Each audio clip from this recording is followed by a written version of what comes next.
말씀 신약성경 마태복음 8장 18절부터 22절까지 말씀입니다.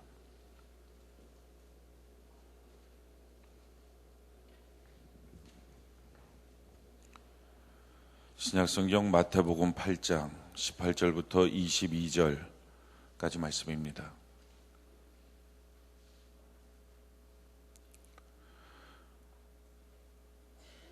교독합시다. 제가 18절, 여러분들이 19절, 22절까지 교독을 합시다.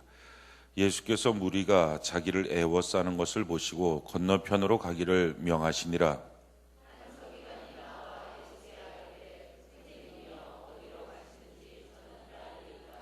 예수께서 이르시되 여우도 굴이 있고 공중에 새도 거처가 있으되 인자는 머리 둘 곳이 없다 하시더라.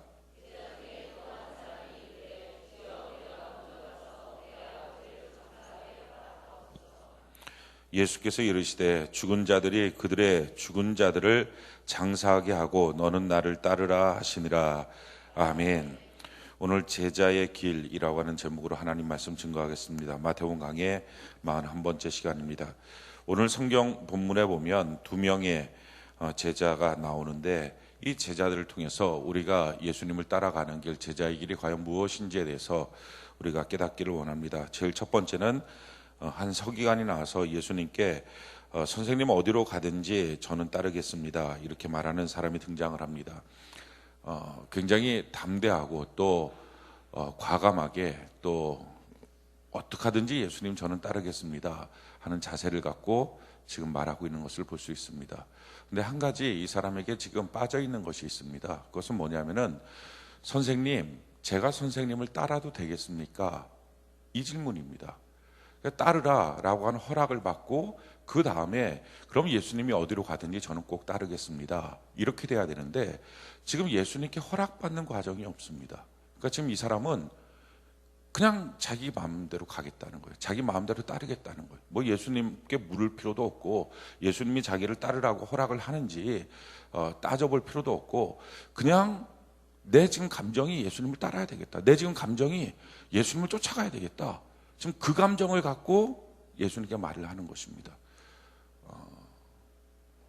우리가 신앙생활 하다가 보면 종종 이렇게 될 때가 있습니다. 허락을 받아야 되는데 허락받지 않고 내가 그냥 내 열심으로 내 마음대로 내가 하고 싶은 대로 난 하겠습니다. 자기 열심인 거죠. 그래서 그것이 뭐 특별히 문제될 거 없다 할지라도 그냥 내가 하겠습니다 하고 나타나는 모습들을 보게 됩니다. 왜 이랬을까? 왜 이 사람이 그와 같은 모습으로 주님 앞에 고백했을까? 이유는 지금 19절에 보니까 한 서기관이 이렇게 말합니다. 다른 사람들은 그냥 제자 이렇게 얘기를 하는데 여기서 한 서기관이라고 하는 말은, 그 당시 서기관은요 존경받는 율법 학자입니다. 그러니까 다른 사람들이 봤을 때 인정받을 만한 자리가 있는 거예요. 인정받을 만한 위치에 있던 사람이에요. 근데 그 사람이 생각해 보니까 예수님을 따라다니는 사람들 보면 별것 아닌 거예요. 자기 눈에는 그냥 어부나 있고 뭐 세리도 있고 가끔 보면 창녀도 있고, 이런 상황 가운데 서기관 정도 되는 내가 예수님을 따르겠다고 하면 예수님도 감지덕지지 하는 생각을 한 거예요. 우린 종종 이럴 때가 있어요. 내가 봉사해 주지, 내가 교회 나와주지, 내가 예배 드려주지, 내가 해준다고 생각해요. 내가 해준다고. 근데 우리가 성경을 통해서 보면 이렇게 말씀합니다. 로마서 11장 17절로 24절 우리 띄워주시고 우리 같이 한번 17절 같이 한번 읽어볼까요? 시작. 또한 가지 얼마가 꺾이었는데 돌 감람나무인 내가 그들 중에 접붙임이 되어 참 감람나무 뿌리의 진액을 함께 받는 자가 되었은즉. 자, 우리의 모습에 대해서 지금 설명을 하는데 가지 중에 얼마가 꺾여졌다는 것입니다. 그리고 돌 감람나무인 내가, 우리 모습은 돌 감람나무인데 이 참 감람나무에 우리가 접붙임을 받게 되었다라는 것입니다. 그러면서 하시는 말씀 18절 우리 같이 해볼까요? 시작. 그 가지들을 향하여 자랑하지 말라. 자랑할지라도 내가 뿌리를 보존하는 것이 아니요 뿌리가 너를 보존하는 것입니다. 내가 뿌리를 보존하는 게 아니라 뿌리가 나를 보존한다. 내가 교회를 지키는 게 아니라 교회가 날 지켜주고, 내가 예수님을 믿어주는 게 아니라 예수님이 날 믿어줬기 때문에 사는 것이다. 할렐루야. 뿌리가 뭔지를 정확하게 알아야 된다는 것입니다. 대단한 사람인 것처럼 자기 자신을 착각하지 말라 하는 것입니다. 교회 안에서 목사든지 장로든지 권사든지 집사든지 셀장이든지 교사든지 내가 이만큼 수고하면 교회 안에 그래도 꽤 괜찮은 사람이지 라고 착각하지 말라 하는 것입니다. 뿌리가 너를 보존해주고 있는 거지 너가 뿌리를 보존해주고 있는 것이 아니다. 내가 헌금하니까 교회가 굴러가지, 아니요, 하나님이 복 주니까 당신이 사는 것입니다. 그래서 정확하게 자기의 위치를 알아야 합니다. 그러면서 그 다음 절에 이렇게 말씀합니다. 19절 우리 같이 한번 읽어볼까요? 시작. 그러면 내 말이 가지들이 꺾인 것은 나로 접붙임을 받게 하려 함이라 하리니. 그럼 몇몇 가지들이 좀 꺾여진 이유는 내가 그 자리에 있도록 하기 위해서 꺾어주신 거구나, 이거라는 거예요. 내가 지금 그 일을 하는 것은 누군가에게 그 일을 맡겼다가 스톱, 너 갖고 와 해서 지금 내가 그 일을 하고 있는 것이다 라고 성경은 말해주고 있다는 거예요. 자, 그 다음에 한번 읽어볼까요? 20절 시작. 옳도다. 그들은 믿지 아니함으로 꺾이고 너는 믿음으로 섰느니라. 높은 마음을 품지 말고 도리어 두려워하라. 맞다 하는 것입니다. 누군가 내가 있기 전에, 내가 일하기 전에 그 일을 먼저 했던 사람이 있었다는 것입니다. 근데 그 일을 먼저 했던 그 사람이 그 일을 하다가 믿음을 상실했기 때문에 그 일에서 그만두고 너를 그 자리에 세웠다는 것입니다. 원래부터 그 일은 나를 위해서 준비되어 있는 일이 아니라 하나님의 일이 지금 진행되고 있는데, 그 진행되고 있는 하나님의 일들 가운데 누군가는 그 일을 하다가 중단되고, 그리고 내가 지금 그 자리에 대신하여 서 있다 하는 것입니다. 사랑하는 성도 여러분, 여러분들이 하고 있는 교회 모든 일들이 여러분들을 위해서 처음부터 만들어진 자리가 있습니까? 단 한 자리도 없습니다. 누군가 전에 그 일을 했던 일입니다. 믿음이 없어서 그 일이 중단되었고, 나는 지금 그 일을 할 수 있는 믿음이 되어서 그 일을 하고 있다면 지금 하시는 말씀이 뭡니까? 나도 믿음 없게 되지 않도록 조심하라 하시는 말씀입니다. 자, 그러면서 뭐라고 말씀합니까? 21절 같이 한번 볼까요? 21절 같이 한번 목소리 시작. 하나님이 원 가지도 아끼지 아니하셨은즉 너도 아끼지 아니하시리라. 개척 멤버도 아끼지 아니했는데 너도 마찬가지다 하는 말이에요. 더 먼저 있던 직분자도 아끼지 아니하였는데 너도 마찬가지다 하는 것입니다. 우리가 스스로 높아져서 내가 대단한 사람인 것처럼 생각해서 내가 한다 그러면 감지덕지지, 내가 이 봉사를 한다 그러면 감지덕지지, 그렇게 착각하지 말아야 된다 하는 것입니다. 우리가 전체적인 기독교의 역사 속에서도 마찬가지입니다. 나 아니면 하나님의 일이 진행되지 않느냐, 그거 아니에요. 하나님의 일은 항상 진행되는데 지금 나를 써서 그 자리에 있게 하신 하나님의 은혜가 감사한 거예요. 아멘이십니까? 지금 나를 써서 그 자리에 있게 하신 거. 자, 그 다음에 뭐라고 말씀합니까? 22절 23절 같이 한번 읽어볼까요? 시작. 그러므로 하나님의 인자하심과 준엄하심을 보라. 넘어지는 자들에게는 준엄하심이 있으니 너희가 만일 하나님의 인자하심에 머물러 있으면 그 인자가 너희에게 있으리라. 그렇지 않으면 너도 찍히는 바 되리라. 그들도 믿지 아니하는데 머무르지 아니하면 접붙임을 받으리니 이는 그들을 접붙이실 능력이 하나님께 있습니다. 그렇죠. 분명히 말씀합니다. 너도 마찬가지로 하나님의 인자에서 떠나 있으면 찍히는 바가 되리라 하는 것입니다. 그래서 항상 우리의 발걸음과 우리의 모습들을 조심해야 합니다. 우리가 모든 일에 믿음을 상실하지 않기를 바랍니다. 지금 이 말씀의 내용은요, 이스라엘 백성들에게 먼저 하나님은 그들을 선택해서 하나님의 제사장 나라로 삼으시고 그들을 구원하셨는데, 지금 사도 바울이 이방에 나가서 복음을 증거하는데 이 이스라엘 백성들이 몇몇 믿지 않는 모습들을 보면서 왜 그렇게 되었느냐라고 하는 질문 가운데 하는 답변입니다. 이유가 뭐냐? 원래 이스라엘을 구원하기로 하나님은 작정하셨는데 그들이 믿음이 없으므로 그들은 잘리고 이제 믿음을 갖고 있는 이방인들로 그 수를 채우겠다 하시는 말씀입니다. 항상 내가 어떻게 하든지 내 자리는 있지, 내가 내 마음대로 해도 하나님의 말씀을 떠나도 어긋나도 그거는 내 거니까 내 자리지, 그런 착각들 않기를 바랍니다. 그건 항상 내 거야, 내 자리지 뭐, 내 거지. 사실은요, 우리가 내 거 내 자리가 없어요. 가만히 생각해 보면요, 우리가 하고 있는 자리는요 다 은혜로 받은 자리예요.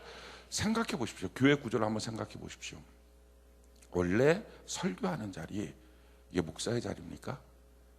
아니에요. 예수님 자리죠. 예수님이 설교하셨다고요. 그러니까 목사가 지금 설교하는 것은 이게 원래 내가 설교하는 자리니까 설교한다가 아니라 하나님의 은혜예요. 아멘이십니까? 예수님이 설교하셨다고요. 자, 교회 안에서 그러면 섬기고 일하고 구체적으로 하는 것들, 이게 원래 장로님들 자리입니까? 아니에요. 이게 원래 사도들의 자리예요. 사도들이 구제하고 섬겼던 자리입니다. 그러니까 지금으로 말하면 목사님의 자리예요. 그런데 목사님이 이제는 말씀과 기도에 전무하겠습니다, 집사들 뽑아서 안수해서 그들로 하여금 이 일을 할 수 있도록 좀 맡깁시다 해서 생긴 자리예요. 이게 원래 내 자리, 그거 없습니다. 셀장의 자리가 원래 셀장들의 몫입니까? 교사들의 자리가 원래 교사들의 몫입니까? 장로의 자리가 원래 장로의 몫입니까? 권사의 자리가 원래 권사의 몫입니까? 자기 자리 없습니다. 그럼 그 자리는 누구 거냐? 하나님이 믿음으로 세워준 자리예요. 그래서 믿음 갖고 그 자리에 서 있지 않으면 그 자리는 내 거 아닙니다.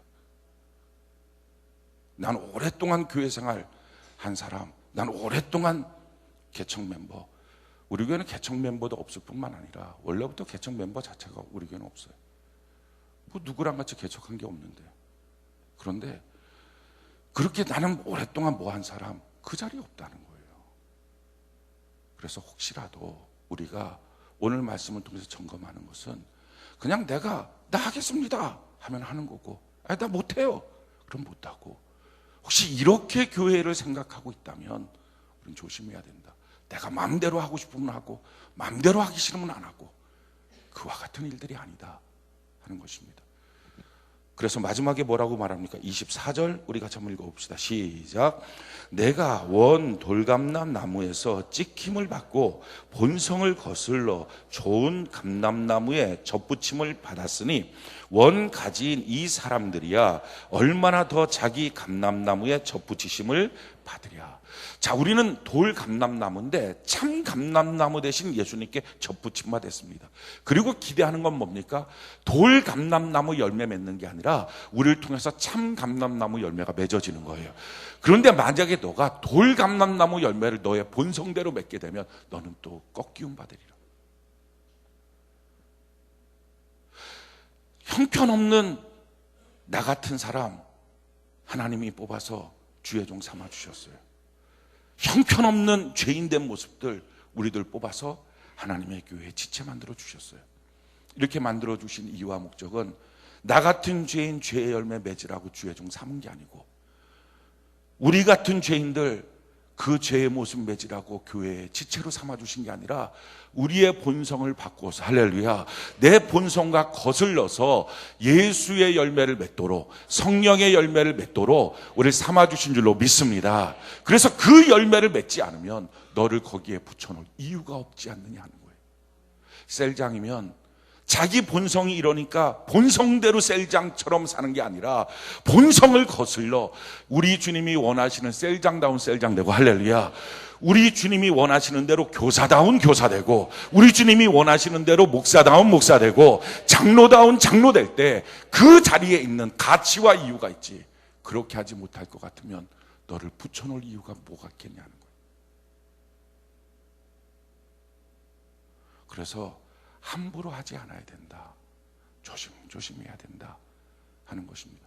나 때문에 교회가 굴러가는 게 아니고, 나 때문에 이 봉사의 직책이 움직여지는 게 아니라 나 없어도 된다는 것입니다. 전에 언젠가 그런 말씀 드렸습니다. 우리 교회에서 꼭 있어야 될 직분 직책이 무엇이 있겠습니까? 물어봤어요. 아무것도 없어요. 뭐가 꼭 있어야 됩니까? 하나도 없어요.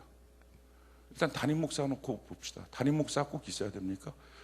뭐털이 있어야 됩니까? 가끔가다 저는 이런 생각이 들어요. 저 때문에 주님이 나타나지 못하는 게 아닐까. 차라리 제가 없어져 버리는 게, 제가 죽는 게 주님이 나타나지 않을까 하는 생각이 들어요. 혹시 여러분들이 예수를 믿어야 되는데 제 스타일을 믿고 있는 게 아닌가 조심스럽기도 해요. 그러니까 뭐가 꼭 있어야 되겠다 할 게 없다는 거예요. 봉사의 일들, 성가대가 반드시 있어야 된다. 저는 개척 이후 지금까지 한 번도 그렇게 생각해 본 적이 없어요. 찬양단이 있어야 된다, 악기단이 있어야 된다 생각해 본 적이 없어요. 셀장 교사가 있어야 된다, 장로 권사 집사가 있어야 된다 생각해 본 적이 없어요. 필요에 따라 두는 거예요. 있어야 돼서 있는 게 아니고, 어떤 필요? 그런 직분과 직책과 그런 역할이 그 사람의 본성을 바꿔서, 할렐루야, 예수의 열매 맺도록 책임감을 주시기 위하여 그 자리에 있는 거예요. 그래서 골로새서 1장 25절에 하나님이 우리에게 직분을 주신 이유는 그 직분으로 우리의 본성을 거슬려 하나님의 말씀을 이루려 하심이라. 할렐루야. 우리 교사들 한번 생각해 봅시다. 내가 맡기 전에 누군가는 그 반 맡고 있었어요. 나 때문에 처음부터 비어있는 자리 예비된 게 아니에요. 우리 셀장님도 한번 생각해 봅시다. 나 없을 때 그 자리에 없었던 게 아니에요. 원래 누군가는 맡고 있었어요. 우리 장로님들, 권사님들 생각해 보십시오. 그 자리에 나 없을 때 누군가는 맡고 있었어요. 원래 있었던 장로님들 있었어요. 근데 믿음이 그 자리가 안 되니까 잘려져서 다른 교회 간 거예요. 권사님들도 마찬가지고, 원래부터 내 자리, 원래부터 내 위치에 이건 없다 하는 거예요. 항상 하나님 나를 이 자리에 세워주실 것은 나로 하여금 영원히 이 자리에 세워있는 것, 잃지 않을지 누가 합니까? 그런데 어떻게 하든지 지금 이 자리에 하나님이 세워주신 것은 내 죄악의 본성대로 사는 것이 아니라, 이거 정신 차려야 되는데, 오전 예배도 눈 감고 약간씩 졸고 오후 예배도 눈 감고 또 졸면 어떻게 하시려고 그러지? 셀장님이 정신 차려야 돼요. 셀장이 졸면 어떡할 거예요? 그러니까 예배가 무너지면 큰일이 납니다. 왜 큰일이 났냐? 잠깐 이제 액자와 같이 이제 띄어서 이제 말씀을 증거하고 계속 이어서 증거하는데, 우리에게 도전하는 그 악한 영의 순서가 있어요. 그거 아십니까? 그러니까 마태복음에 보면 귀신 한 마리가 들어와요. 들어왔다가 이제 이게 나가니까 소재를 했고 깨끗하게 하니까 밖에 돌아다니다가 어디 갈 데 없으니까 내 집으로 다시 돌아가자 하고 귀신이 들어왔는데 보니까 그 집이 깨끗해요. 그래서 깨끗한 집에 친구 7명 데리고 들어갔다는 거 아시죠? 그게 뭐냐? 맨 처음에 들어온 그 귀신놈이 뭐냐는 거예요. 그 맨 처음에 들어온 귀신놈이 바로 미혹의 영이에요. 미혹의 영이 고린도 디모데전서 4장 1절에 보면 미혹하는 영이 있다. 우리 한번 봅시다. 성경을 디모데전서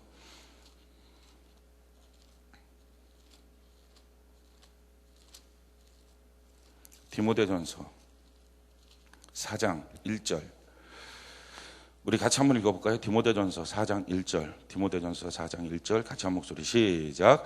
그러나 성령이 밝히 말씀하시기를 후일에 어떤 사람들이 믿음에서 떠나 미혹하는 영과 귀신의 가르침을 따르리라 하셨으니. 자, 미혹하는 영이 있습니다. 근데 이 미혹하는 영이 들어오면 믿음에서 떠나는 일들이 생기게 된다는 것입니다. 그러니까 믿음에서 떠나야 마귀 역사들이 시작하지, 믿음에 붙어있는데 어떻게 마귀 역사 시작합니까? 자, 이 종이가 있는데 이 종이가 그냥 낱장으로 있으면 아무나 와서 찢을 수 있잖아요. 쭉쭉. 근데 이 종이가 만약에 벽에 딱 달라붙어 있어요. 그럼 누가 와서 주먹으로 치는들 이게 찢어집니까? 안 찢어져요.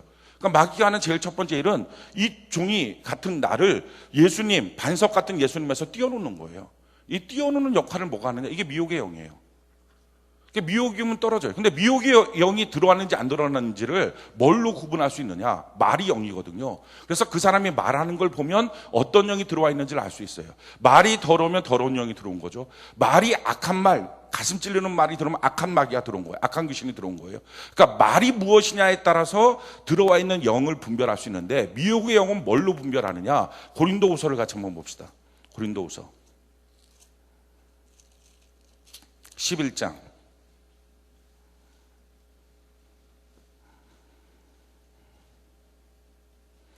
고린도후서 11장 2절. 고린도서 11장 2절. 내가 하나님의 열심으로 너희를 위하여 열심을 내노니 내가 너희를 정결한 처녀로 한 남편인 그리스도께 드리려고 중매함이로다. 그러나 나는 뱀이 그 관계로 하와를 미혹한 것 같이. 자, 하와를 미혹한 게 뭡니까? 뱀이 미혹했어요. 귀신이 미혹했어요. 그런데 이 귀신이 하와를 미혹하여서 예수님으로 떠나게 하는데, 그래서 너희 마음이 그리스도를 향하는 진실함과 깨끗하면서 떠나게 된다는 거예요. 그래서 어떻게 되느냐? 부패할까 두려워하노라. 부패, 상한 거예요. 그래서 미혹의 영이 들어오면 이런 말을 많이 해요. 마음 상했다고.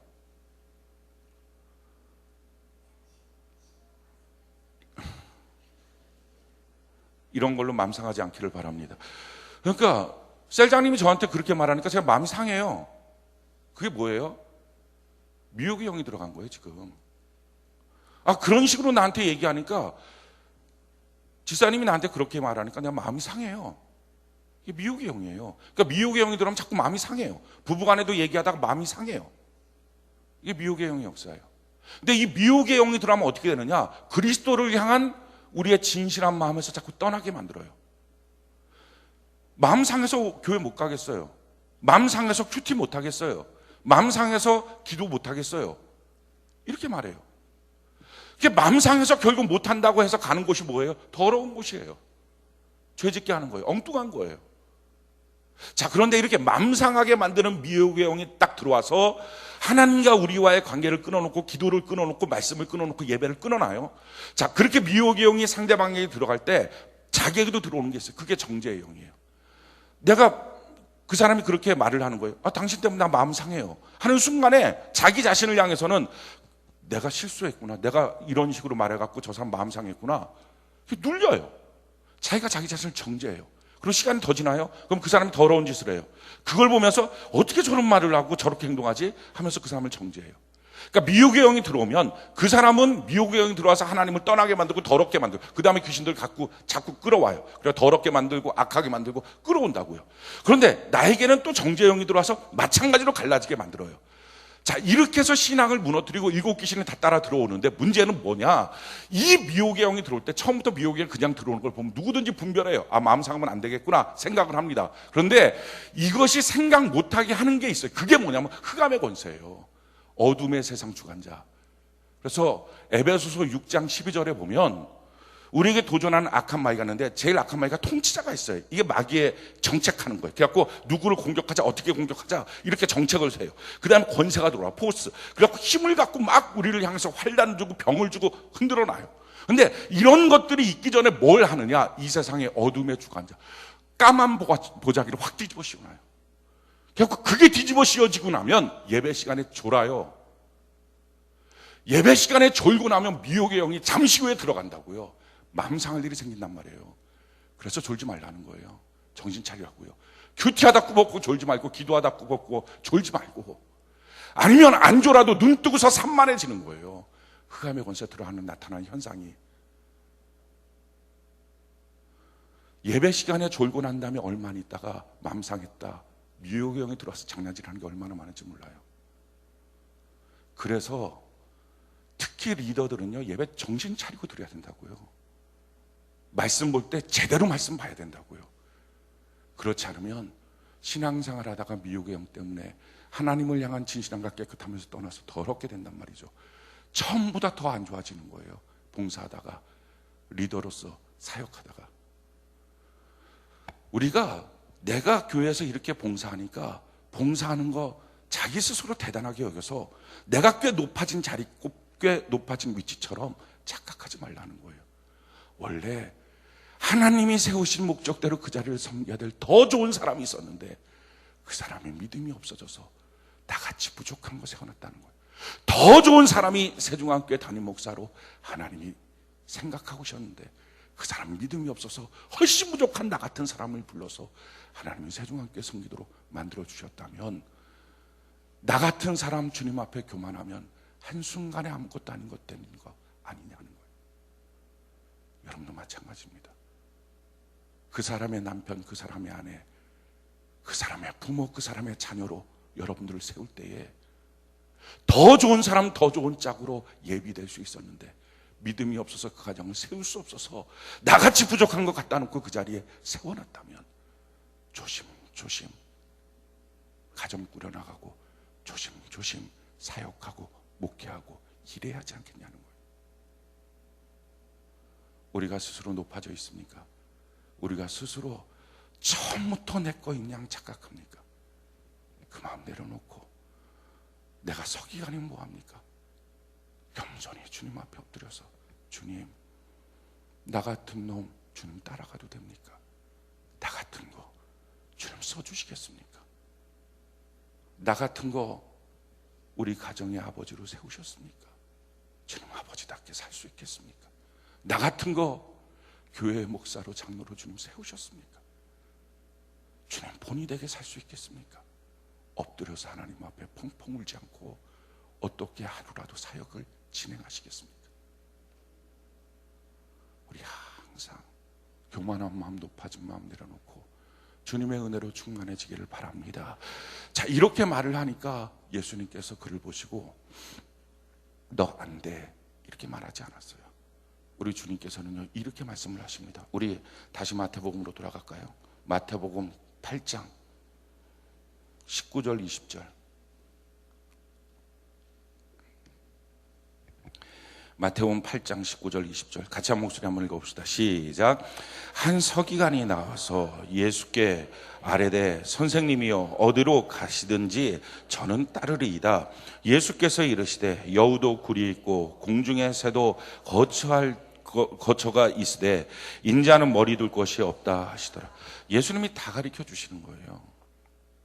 너가 날 따라오겠다고 하니 나 따라오는 거 이득 없는데, 나 따라오는 거 너 서기관이라고 하는 자리에 자랑도 안 될 텐데, 나 따라오는 거 나 머리 둘 곳도 없다, 나 따라오는 거 내 거처도 없다, 난 집도 없고 아무것도 없다. 나 따라오면 집 생기는 거 아니고, 나 따라오면 돈 생기는 것도 아니고, 나 따라오면 자랑할 만한 거리들 생기는 것도 아니다.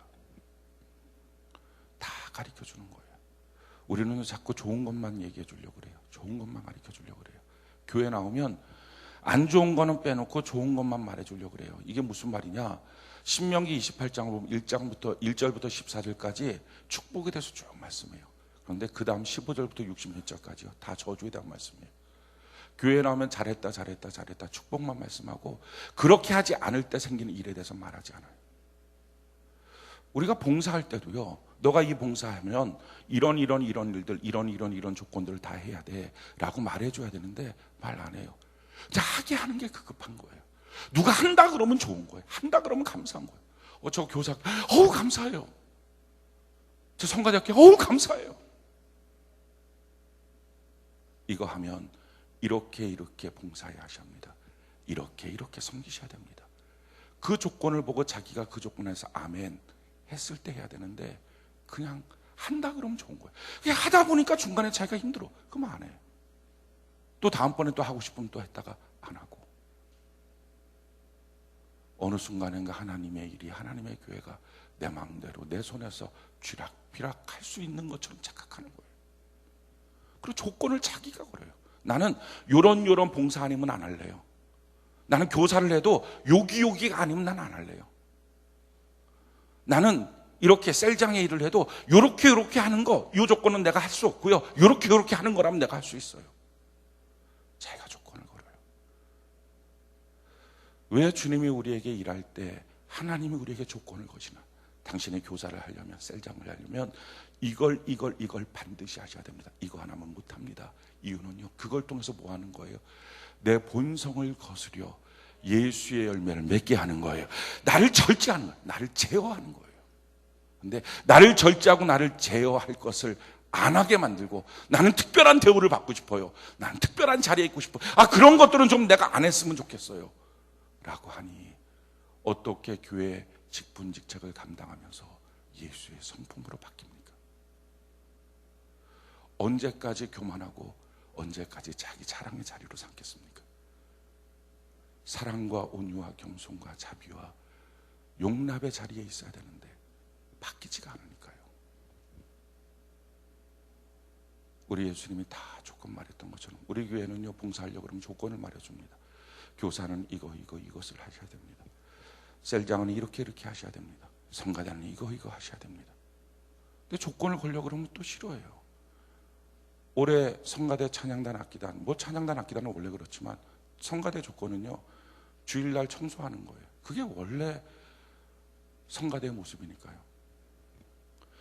노래하는 사람이 청소하는 게 아니고요, 청소하는 사람이 노래하는 거예요. 성경을 보면. 그렇게 조건 걸면 봉사 누가 할까요? 제가 그랬어요. 한 명도 봉사 안 하면 그런 사람이 있을 때까지 우리 교회 성가대 없습니다 그랬어요. 그게 맞는 거잖아요. 그 조건 속에서 자기가 변화돼야죠. 자기가 성숙돼야죠. 성가대뿐이겠습니까? 우리가 하는 모든 일들에는요, 성경을 가만히 연구해 보면 조건들이 있어요. 그 조건으로 나를 바꿔가는 삶, 우리 주님이 우리에게 요구하는 삶, 그렇게 살아가서 결론적으로 그 일을 하다가 나의 본성을 거슬려 내가 바뀌어져서 내 모습이 내 열매가 아니라 예수 열매 맺는 은혜가 있기를 바랍니다. 그래서 한 사람도 우리 주변에 있는 사람이 실족하지 않도록 하는 것. 제가 요즘에 기도하고 있는 제목이 있어요. 우리 교회를 위한 기도 제목인데, 우리 교회 빚 하나님의 기적 같은 손길로 다 갚아달라고 기도하고 있어요. 빚을 한번 얼마 전에 우리 빚 얼마 되냐 한번 물어봤어요. 우리 재정간사한테 물어봐서 다 따져보니까 112억이에요. 제가 계산을 해봤어요. 이거를 내가 밖에 나가서 땅을 파면 벌 수 있을까? 해결이 안 돼요. 그러니까 뭐 벌 가능성이 없는 거예요. 그러니까 한 달에 이게 뭐 이자하고 원금 조금씩 갚아 나가는 것들이 한 3,500만 원씩이 나가고, 우리 교회 재정 돌아가는 것이 한 2,800만 원씩 돌아가는데, 매달 들어오는 비용은 한 4,400, 500, 800 그 정도 헌금이 들어와요. 우리 교회 성도님들이 최대한 헌금을 하는 거예요. 너무 감사해요. 재정 공개를 안 하는 이유는 이거예요. 이 재정 공개를 들으면 은혜를 받아서 믿음으로 내가 그러면 교회에서 나의 몫을 감당해야지 하는 사람도 있지만, 아이고 너무 어렵겠네 하고 짐을 빼는 사람들이 있어요. 제가 헌금하라고 얘기를 안 하잖아요. 왜냐하면 여러분들의 헌금으로 교회가 돌아가는 게 아닌 거를 가르쳐주고 싶어서 그래요. 개척 이후로 지금까지 헌금을 강요한 적이 없어요. 헌금은 강요받아서 내는 게 아니라 감사로 내야죠. 하나님 앞에 마땅히 내게 주신 은혜 앞에 감사해서 내야죠. 그러니까 헌금 강요하지 않아요. 저 방법을 모르는 게 아닙니다. 방법 알아요. 사람마다 다 통장 만들기 하고 대출받게 해갖고 그래갖고 교회 짐을 다 n분질로 나눠서 넘겨버리면 그러고서 이것 좀 어떻게 빼주세요. 안 빼주고 계속 고집스럽게 버티고 있으면 다 해결되고, 그럼 저는 짐을 아무것도 안 지는 거예요. 방법 몰라서가 아니에요. 그런데 그 방법이 성경적이지 않으니까요. 그렇게 하는 것이 옳지 않으니까. 그러니까 하나님 앞에 기도해요. 이것은 우리가 뭐 돈 얼마씩 낸다고 해결되는 게 아니라 매월 마이너스 한 1,000만 원 정도씩 되니까. 지금까지 그걸 제가 외부에서 빚을 얻어서 채워놨거든요. 성도들한테 한 사람도 손 벌리지 않아요. 손 빌리지도 않고. 넌 뭐 앞으로도 그렇게 할 계획이에요. 제가 할 수 있는 한 하다가 안 되고 나면 이제 그 다음부터 하나님 앞에 더 엎드려야 되겠지만, 어찌됐든 간에 물질 문제 갖고서 교회가 운영되는 것이 하나님이 운영하는 거지 성도들의 몇 푼 헌금으로 운영되는 것 아니라는 것을 평생 여러분들의 믿음으로 삼기 위해서 그렇게 하고 있는 거예요. 그런데 이 문제가요, 제가 아무리 생각해도 제가 어디서 벌어갖고 해결이 안 되는 거예요. 그래갖고 하나님께 기도했어요. 하나님, 이거는 하나님이 기적 같은 손길로 해결해 주셔야 됩니다. 그래서 하나님 기적으로 해결해 주세요. 그래서 혹시 아시는 분이 있을지 모르겠지만, 이게 또 미국에 들어가려나 이 말하면, 로또를 요즘에 사고 있어요. 하나님께 기도해요. 이 로또를 사는 게 굉장한 죄책감이 있었어요. 근데 그게 아니더라고요. 성경에 보니까 로또가 나와요. 성경에 로트가 있어요. 로트. 이게 뭐냐면 사람이 제비를 뽑은 아의 제비가 로트예요. 결정은 하나님이 하신다. 주여, 제비는 뽑지만 결정은 하나님이 해주세요.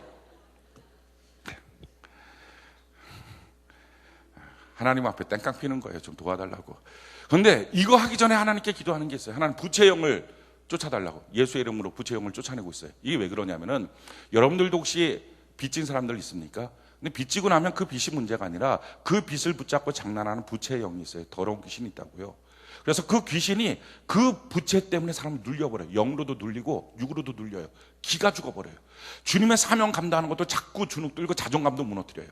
그래서 이 빚이 문제가 아니고요, 이 빚을 갖고 장난하는 부채 영을 예수의 이름으로 쫓아내야 돼요. 그걸 쫓아내고 나면 그 다음부터 빚의 문제는 하나님이 터치할 수 있어요. 그래서 어떤 것은 기적같이 하나님이 해결해 줄 수 있고, 또 어떤 것은 자기가 노력해서 성실하게 갚아나가면 되는 거고요. 두 번째 기도하는 제목은 이것입니다. 하나님, 우리 교회 리더들이 있습니다. 셀장이 있고 교사들이 있습니다. 장로님, 권사님들이 있습니다. 이들이 정말 본이 되게 해달라고 기도하고 있어요. 왜냐하면 본이 안 되면 사람들이 교회에 와서 맨 처음에 보는 거는 목사님 설교입니다. 목사님 설교를 듣고서 아멘 아멘 은혜가 되면요, 그 다음에 또 와요. 그 다음 주에 또 와서 보는 건 목사님 설교가 아니에요. 주변 사람들의 모습이에요. 이 사람들이 은혜 끼칠 만한 사람인가? 아니면 장로는 장로대로 교만하고 셀장대로 잘난 척하고 교사는 교사대로 독해 있으면 어떻게 거기서 자기의 영혼을 맡깁니까? 그래서 리더십들이 제대로 성경적으로 서 있지 않으면 교회는 부흥되지 않아요. 그래서 하나님, 우리 리더들에게 사랑도 주시고 온유도 주시고 겸손도 주시고 주님 자비의 마음도 주시고 용납의 마음도 주시고 삶이 거룩하고 절제 있는 삶이 되게 하여 주옵소서 기도하고 있어요. 그래서 항상 본이 되게 해달라고. 그리고 나서 하나님, 이렇게 본된 모습 가운데 하나님이 이 교회에 있는 영혼들을 보내주셔서 교회 다니는 영혼들 말고 교회 안 다니는 영혼들 보내주셔서 우리 교회를 통해서 예수 믿고 구원받고 이 교회를 통하여 성경적으로 신앙생활을 하는 것을 깨닫게 하여 주셔서 하나님 본당이 가득 차도록 도와주시옵소서. 그러면서 우리 교회 전체가 하나님 날마다 큐티하여 하나님의 말씀에 가깝게 해주시고, 날마다 우리가 셀로 서로 모이고, 그래 셀 예배를 드릴 뿐만 아니라 셀 안에 서로 교제하고, 믿음의 교제, 말씀의 교제를 하고, 그러니까 셀 교제 무시하고 엉뚱하게 자기들끼리 개모임 만들어서 먹고 마시고 놀고 교회를 세속화시키지 말라는 거예요.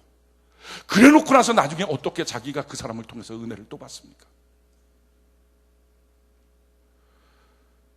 참 안타까운 것은요, 우리 여성분들 꼭 부탁드립니다. 교회 가서, 집에 가서 교회에 있는 관계된 성도들 불평하지 마십시오. 안 믿는 자기 남편한테 누가 이렇더라 누가 저렇더라 자기 교회 성도들 얘기해요. 어떤 사람이 나한테 이렇게 뭐라고 얘기하다가 째려보더라, 뭐 어쩌더라, 그 사람 돈 갖고 막 안고 주고 속상하게 만들더라. 자기도 지금 답답하니까 그때는 자기 남편이고, 자기 남편이니까 남편하고 상의한다고 해서 얘기를 하는 거예요. 근데 결국 얘기는 뭐예요? 자기 교회 성도 얘기를 남편한테 하는 거예요. 안 믿는 성도한테. 그럼 안 믿는 남편이 그 얘기를 듣고 있다가 어느 날 교회 가자 하면 그 교회 오겠습니까? 아니 와도 은혜를 받습니까? 이렇게 안 좋은 공동체라고 생각이 들면. 근데 온통 자기 감정 휘둘리면 휘둘리는 대로 집에 가서 다 쏟아놨다가 어느 날 자기가 은혜를 받아요. 은혜 받고 나면 또 집에 가서 막 남편한테 얘기해요. 목사님 자랑이에요. 그럼 남편이 얘기해요. 목사하고 살아라 이 인간아. 그러니까 지금 이 사람은 그런 얘기들이 준비가 안 돼 있는 사람이에요. 또 갖고서는 엉뚱하게 말씀 은혜 나눠요. 아니 이 사람 지금 예수를 믿지도 않는 사람인데 말씀 은혜 나누면 귀에 들립니까? 그게 엉뚱한 소리 하지 말라 그래요. 그래 놓고 나서는 자기가 다운되면 성도 욕해요. 이 공동체 누가 나옵니까 그러면? 자식들 있는 데서 그렇게 말하면 그 자식들이 어떻게 교회 나옵니까? 아니 나와서 은혜를 받겠습니까? 그러고 나중에 기도 제목 내요. 자기 남편 교회 나오게 해달라고. 전 속으로 말해요. 너나 잘해라. 너나 잘해라. 정말 자기가 말 한마디 잘못했으면 30배 이상은 성도들 칭찬해주는 말에야 생각이 바뀌어집니다. 사랑하는 성도 여러분, 혹시 여러분들이 같은 성도들 얘기 집에 가서 자기보다 믿음이 연약한 또는 믿음이 없는 남편이나 아이들 앞에서 자기도 모르는 사이에 상담한다는 식으로 속상하다는 말로 그렇게 투덜투덜하면서 말했습니까? 그것보다 30배 이상 많이 자기 성도들 자랑하셔야 됩니다. 그거 안 하면 그 남편 평생 가도 안 바뀝니다. 근데 그렇게 자랑할 수 있도록 우리 리더들이 주님 앞에 더 견고하게 세워지길 바랍니다. 그래야 교회가 부흥을 하는 거예요. 그래야. 제가 그렇게 말합니다. 집에 가서 그렇다고 이성 성도 자랑하지 말고, 그럼 바람났나 생각하니까 동성 성도 자랑하고, 믿음 별로 없는 사람한테 목사 자랑하지 말고 말씀 자랑하지 말라고. 그거 해봤자 틀리지도 않는다고. 다운됐을 때 온통 부정적인 얘기 다 하다가 자기가 좀만 올라가면 말씀 갖고 가르치려고 하니 어떻게 그 가정이 천국 가정이 이루어집니까? 우리 신앙생활 하는 거예요. 우리 스스로가 지금 이 자리에 있는 거 그냥 원래부터 내 자리, 원래부터 내가 하고 싶은 대로 내 마음자리, 내 자리라고 생각하지 말고, 누군가 있었던 그 자리에, 잘려진 그 자리에 나를 주님 뽑아주셔서 내 본성 거슬려서 열매 맺도록 하셨다면, 주님 내가 나의 본성 거슬려 성령의 열매 맺도록 나를 바꾸어 주시옵소서. 그 믿음 갖는 거예요. 우리 예수님은요, 조건을 다 말해주셨어요. 너 이거 이득 안 된다. 다 따져보고 다 생각해보고, 그렇게 하고서 주님 일을 섬기는 거예요. 무조건 꼬시듯이 해서 한 번만 와봐, 한 번만 와봐, 한 번만 이거 해봐, 그거 말고 예수 믿는 삶, 교회 나오는 신앙생활 다 얘기해주고, 그러고 나서 선택하게 하고, 그 선택이 성령의 선택이 되도록 하기 위해서 그를 위하여 중보기도 하고, 우리 그렇게 신앙생활 조심하는 은혜가 있기를 바랍니다. 두 번째, 오늘 두 번째 제자가 나오는데 21절에 제자 중에 또 한 사람이 이르되 주여 내가 먼저 가서 내 아버지를 장사하게 허락하옵소서, 이렇게 말하는 제자가 생겼어요. 예수께서 이르시되 죽은 자들이 그들의 죽은 자들을 장사하게 하고 너는 나를 따르라 하시니라. 여기서 보면 예수님 굉장히 독하신 분 같잖아요. 지금 아버지 장사하게 장사 안 돼, 너 그냥 와. 그리고서 죽은 자들이 죽은 자 장사하게 해. 이거는요, 이스라엘의 문화를 좀 알아야 좀 되는 겁니다. 이게 무슨 말이냐면은, 아버지를 장사해야 유산을 받아요. 거기서 지금 유산을 나눠 갖는 거예요. 그런데 지금 아버지가 아직 안 돌아가신 거예요, 지금. 근데 예수님은 자기를 따르라고 해요. 그랬더니 지금 하는 말이 뭐냐면은, 정확하게 이 말을 그대로 해석하면, 아버지 돌아가시고 나면 유산 정리해서 유산 받을 텐데, 유산 받고 나서 내가 예수님 따라갈게요. 예수님 따를 때 돈 있으면 좋지 않습니까? 지금 그 얘기예요, 그 얘기. 그러니까 예수님이 하시는 말씀이, 죽은 자들이 그들의 죽은 자들을 장사하게. 아니, 어떻게 죽은 자가 벌떡 일어나서 죽은 자를 같이 염을해갖고 장사를 하고, 아이고 그러다가 자기가 픽 쓰러져 죽고, 이게 지금 무슨 코미디 같은 얘기입니까? 그게 아니고, 이미 세상 사람, 영적으로 죽은 사람, 하나님을 따라가야 되는 걸 모르는 죽은 사람이 그 사람 죽거든 장사하고 그 유산 논아갖도록 하고, 너는 지금 유산보다 더 중요한 게 있는데 왜 그거에 쫓겨다니고 있느냐, 이 말이에요. 우리 신앙생활 하면서요, 돈 벌고 나면요, 애 키우고 나면요, 또 어떤 사람은요, 우리 남편이 허락하면 주일 성수할게요. 또 어떤 사람은요, 내가 뭐 이런 일들이 되고 나면, 그래서 하나님 앞에 그 문제 위해서 기도해 달라고 해요. 하나님 다 기도해 주니까, 그러니까 이 마음의 속셈은 뭐냐면은, 하나님이 모든 환경 조건 싹 정리해서 내가 교회를 가는 일에 아무 지장 없도록, 내가 주님을 따르는 일에 아무 문제 없도록 다 만들어 주시면 하고, 뭐라도 한두 가지라도 걸리면 못하겠습니다, 이 얘기예요. 자기는 조금도 주님 따라가면서 희생하지 않으려고 해요. 자기는 조금도 손해보지 않으려고 해요. 예수님이 말씀하는 거예요. 너 그 유산에 눈 뻘겋게 복맨 사람들 떠나가게 하고, 너가 정말 하나님 믿었으면, 너가 정말 나를 따라오려면 그 정도 포기하고 따라오죠. 되지 않겠느냐. 사랑하는 성도 여러분, 우리가 예수님 따라가는 거 뭐라도 포기하고 버려두고 가야 되지 않습니까? 성경이 이렇게 말해요. 마태복음 16장 24절, 우리 같이 한 목소리 한번 읽어볼까요? 마태복음 16장 24절, 같이 한 목소리 시작. 이에 예수께서 제자들에게 이르시되 누구든지 나를 따라오려거든 자기를 부인하고 자기 십자가를 지고 나를 따를 것이다. 아멘. 나 부인하는 거, 내가 스스로 높아졌다고 생각하는 자리에서 나 부인하고, 내가 져야 될 십자가, 가정의 반대가 있으면 가정의 반대라는 십자가, 사업이 안 되면 사업이 안 된다는 십자가, 몸에 질병이 있으면 질병이라는 십자가, 이것 때문에 예수님 못 믿겠어요, 이것 때문에 예배 못 드리겠어요가 아니라 이게 있어도 난 예배를 포기할 수 없어요. 난 주님 앞에 예배 드려야 될 사람이에요. 아무리 감정이 안 좋아도, 아무리 삶이 안 좋아도, 아무리 내 인생이 우여곡절 많아도 나는 주님을 따라가는 이 길을 포기할 수 없어요. 나는 그 마음 갖고 자기 십자가 지고 믿음의 길을 가는 거. 이게 신앙생활입니다.